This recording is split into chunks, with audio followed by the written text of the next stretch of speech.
আসসালামু আলাইকুম রহমতুল্লাহি ওবরকাতুহু। সম্মানিত বন্ধুরা, আশা করি আপনারা সবাই ভালো আছেন। সকলকে জানাচ্ছি আজকে পবিত্র জুমার দিনের শুভেচ্ছা। পবিত্র জুমা মোবারক। আমি অদম গুনাহগার আজকে মসজিদে নববীতে ৭৫তম জুমার নামাজ আদায় করব। মহান আল্লাহ যেন আমাদের সকলের জুমার নামাজকে কবুল করেন। সেই সাথে আমরা দুনিয়ার মায়ায় পড়ে, দুনিয়ার মোহে পড়ে, শয়তানের ধোঁকায় পড়ে আমরা অনেক অন্যায় করি, অনেক ভুল করি, অনেক পাপ করি। মহান আল্লাহর কাছে সে বিনীত অনুরোধ করব এবং খাস দিলে তওবা করব। মহান আল্লাহ যেন আমাদের জানা অজানা সকল গুনাহগুলোকে মহান আল্লাহ আজকে ক্ষমা করে দেন। আমিন। এবং সেই সাথে আসছে আর অল্প কয়েকদিন পরে রমজান।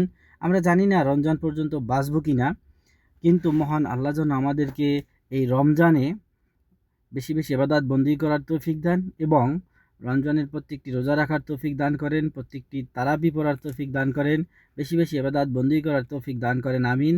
মহান আল্লাহ যেন আমাদের সকলের দোয়া দরখাস্তগুলো কবুল করেন। আমিন। সবাই সবার জন্য দোয়া করবেন। সবাই ভালো থাকবেন। আল্লাহ হাফেজ।